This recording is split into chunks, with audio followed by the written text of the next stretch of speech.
안녕하세요. 위대한 개미의 든든한 동반자 자이언트TV 추동 기자입니다. 미래에셋 자산운용과 함께하는 이 스푼 두 번째 시간이 시작됐습니다. 여행 레저 ETF에 주목하라 라는 주제로 이야기를 나눠보겠습니다. 오늘은 미래에셋 자산운용 타이거 ETF 김수정 매니저님을 모시고 이야기를 나눠보도록 하겠습니다. 안녕하세요, 셰프님. 네, 안녕하세요. 미래에셋 자산운용 타이거 ETF 김수정입니다. 네.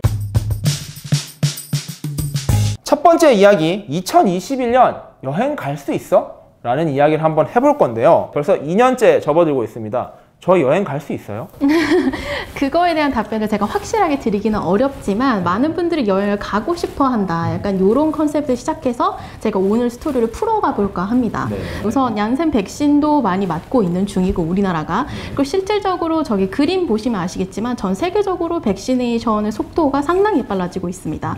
그러면 저희는 이제 기대를 하게 되죠. 가장 먼저 떠오르는 부분이 그 산업이기 때문에 그런 부분들에 대해서 저희가 한번 짚어보고 어떤 식으로 전개가 될지, 트렌드로 자리를 잡을지, 주가와 실적에는 어떤 식으로 영향을 미칠지에 대해서까지 다뤄보도록 하겠습니다. 정확하게 언제 여행을 갈 수 있느냐, 이게 가장 궁금한 부분이거든요. 확실하게 언제 여행을 갈 수 있다라고 말씀드리기는 조금 어렵고, 왜냐하면 국가별로 백시네이션 속도가 다르거든요. 2021년도에 여행 갈 수 있을까라는 질문에 2021년도에는 약 66%의 응답자들이 여행을 갈 수 있을 것이다 라고 얘기를 했죠. 생각보다 되게 기대감이 큰 상황이네요. 그리고 제가 이 설문조사를 보면서 되게 놀랬던 점은 승진이나 연애같이 저희가 보통 행복감을 느끼는 그런 이벤트들보다도 나는 여행을 더 가고 싶다 라고 대답하신 분들이 상당히 많았다는 거죠. 특히나 많은 분들이 여행을 가고 싶어 한다, 그 정도로 나는 준비가 되어 있다, 소비할 준비가 되어 있다 라고 느끼시는 분들이 많다는 거죠. 근데 사실 이제 끝나면 여행을 갈 것이다, 관광 산업이 커질 것이다 라는 이야기는 이미 예전부터 나오긴 했었거든요. 그래서 여행주나 관광주가 좀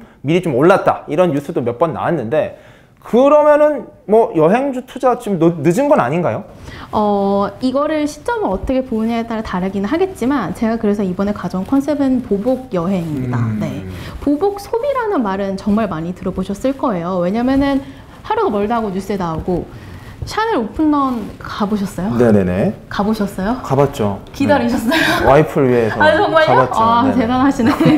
요즘은 오전 9시, 8시로 안 된다 그러더라고요. 네. 새벽부터 가서 기다려야 된다. 네. 그래서 그런 식으로 여행이 보복스럽게 펼쳐지는 것을 보복 여행이라고 하는데, 그렇게 기저효과 그 다음에 더 펼쳐질 수 있는 트렌드가 뭐 일어날 수 있지 않을까라는 것에 대한 컨셉이라고 봐주시면 됩니다. 그러니까 단순히 그냥 여행이 늘어난다, 이게 아니고 그동안 눌렸던 것이 더 크게 이제 반등이 된다, 이런 네. 컨셉을 생각하면은 아직까지 여행주가 더 기대할 게 남아있다, 이렇게 생각을 할 수 있다, 이 말씀이신 것 같은데요.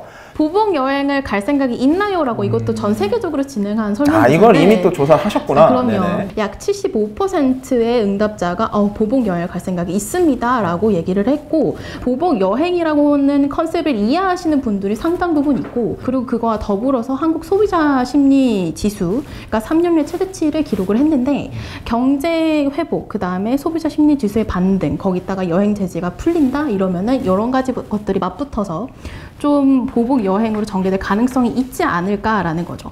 뭐 완벽하게 보복 여행이 될 거예요 라고 말씀드리는 건 아닌데, 그럴 가능성에 대해서 언급을 드리는 거라고 이해해 주시면 될 것 같습니다. 그게 소비자 심리 지수만 살펴봐도 끝나봐라, 내가 이제 돈 쓸 준비는 다 되어 있다, 이런 게 조금 추정이 된다. 그냥 여행이 아니고 보복 여행에 대한 키워드를 조금 주목할 필요가 있다, 이렇게 정리를 하면 되겠네요.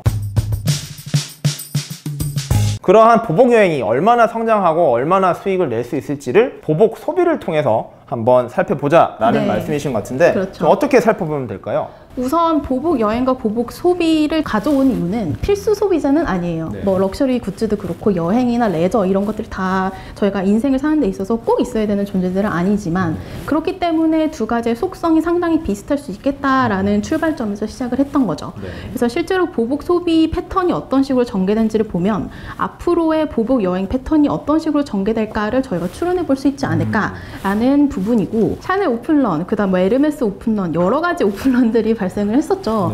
그래서 그런 것들을 봤을 때 여행도 충분히 그럴 수 있다라는 거고, 국내 백화점 매출 비중에서 명품이 차지하는 그 비중이 전에는 24%였는데 31%까지 늘어났죠.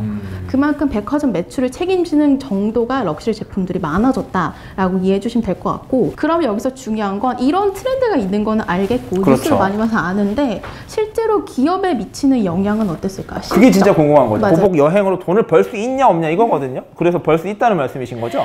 우선 보복 소비가 나타났을 때도 그런 말들이 많았습니다. 뭐 면세점 매출이 떨어지는데 어떻게 이 명품 매출이 늘어나겠느냐. 그 에르메스 매출 성장률 같은 거를 같이 보시면 1분기 매출 성장률은 51% 성장률을 보였죠. YOY로. 물론 작년에 되게 안 좋았어요. 안 좋았죠. 안 좋았죠. 네. 그런 거를 감안을 해서 2018년도, 19년도에는 그때의 매출 성장률, 평균 매출 성장률이 한 6.7% 정도였거든요. 네. 근데 그거를 지금 매출 평균 성장률은 훨씬 뛰어넘는다라는 게 포인트라고 봐주시면 되겠고, 실질적인 숫자를 보시더라도 그래프가 매출이 올라가는 거를 볼 수가 있죠. 그때 돈을 더 벌었다는 말씀이네요. 네, 그렇죠. 네. 보복 소비란 트렌드가 생겼고 그로 인해서 수혜를 본 기업이라고 봐주시면 되겠고, 글로벌 럭셔리 브랜드들이 대부분 다 비슷한 양상을 보입니다. 그럼 명품 기업들이 매출 성장은 이렇고 그러면 주식도 올랐나요? 네, 주가를 보시면 2020년도 기준으로 쭉 우상향하는 그림을 보입니다. 결국에는 그들의 명품 기업들의 실적이 올라갔고 기업들의 주식이 올라가면서 투자적인 측면에서는 좋은 성과를 낸 결과를 나타냈다는 건데, 이게 보복 여행으로도 연결될 수 있다? 이렇게 추정하신다는 거죠.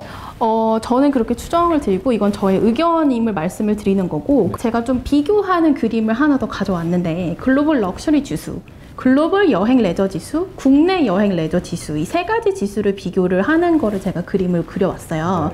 근데 보시면은 아시겠지만 2019년도 1월 100으로 봤을 때 글로벌 럭셔리 지수는 코로나 때 살짝 꺾였다가 보복 소비라는 트렌드가 자리를 잡으면서 쭉 우상향하는 그림을 보이고 있고, 그 반면에 글로벌 여행 레저 지수 같은 경우에는 아직 그 2019년도 수준을 회복하지 못했어요. 아직 회복을 못했죠. 왜냐하면 이 제재가 실질적으로 풀려야 실적이 찍히고 그 다음에 사람들이 여행을 갈 수가 있으니까. 그렇죠. 명품이야 지금 살 수 있는데 여행은 아직까지는 못 가는 상황이니까. 네, 아직까지 못 가는 상황이고, 국내 여행 레저 지수를 보시면은 최근에 각광을 받으면서 반등을 했습니다.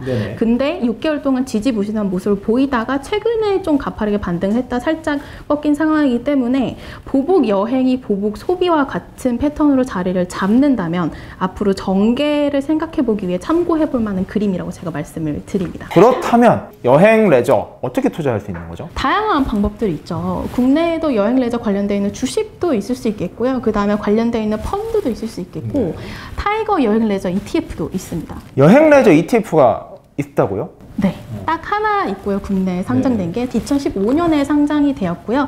최근에 조금 가격을 받고 있는 상품이다라고 이해해 주시면 될 것 같습니다. 여행 레저에 투자하고 싶으면 타이거 여행 레저 ETF에 투자하면 끝이네요. 뭐 그렇게 하시는 방법도 있고, 나는 글로벌이 좋다라고 생각을 하시면 이제 캐나다나 아니면 유럽에 상장되어 있는 ETF들도 있습니다. 외국에도 여행 레저 관련 ETF 있으시다는 그럼요. 말씀이시죠? 있죠. 어떤 게 있는지 좀 소개해 주실 수 있으실까요? 우선 유럽에는 릭소 스탁스 유럽 600 트래블 앤 레저 ETF가 있고요. 그 다음에 캐나다에도 하비스트 운용사에서 상장한 트래블 리저 인덱스 추종 ETF가 있습니다. 네, 그래서 국내에 상장되어 있는 ETF랑 글로벌에 상장되어 있는 ETF랑 종목이 많이 다릅니다.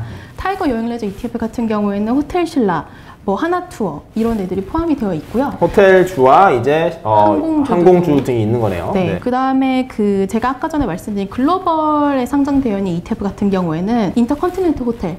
글로벌 호텔 체인이네요. 호텔 체인. 그 다음에 라이언에어라고 유럽의 짧은 구간을 왕복하는 비행기가 있어요. 이제 그런 회사들이 담겨 있다라고 이해해 주시면 될 것 같습니다. 그러면은 이제 여행 레저와 관련된 투자를 하는 방법이 직접 종목 투자, 예를 들어 호텔 신라라든지 뭐 이런 데를 하는 방법이 있는 것이고, 두 번째 이제 펀드 상품도 그런 게 있을 것이고요. 마지막으로 말씀하신 ETF 상품을 통해서도 이러한 여행 레저 투자가 가능하다는 것을 한번 아시면 되겠습니다.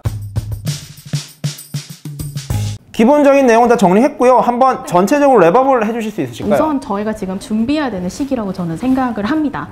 그리고 투자적인 입장에서도 뭐 일상생활에 있어서도 그런 것들과 보복 소비에 있는 보복 여행의 가능성을 생각을 해본다면 수혜를 받을 것 같은 섹터 혹은 산업 혹은 테마 이런 것들에 대해 생각을 해보시는 거를 말씀을 드리고 그거에 대한 1편으로 이제 여행 레저를 가져와 봤습니다. 주목해야 될 첫 번째 테마로 여행과 레저주를 한번 살펴봤고요. 다음에 또 더더욱 저희들이 알아야 되는 종목, 테마, ETF를 소개해 주실 거라고 하시니까 많은 투자자분들의 기대와 성원 부탁드리겠습니다. 궁금하신 점이 있으시면 댓글 많이 달아주시고요. 다음에도 더 좋은 ETF 컨텐츠로 찾아오겠습니다. 안녕히 계세요.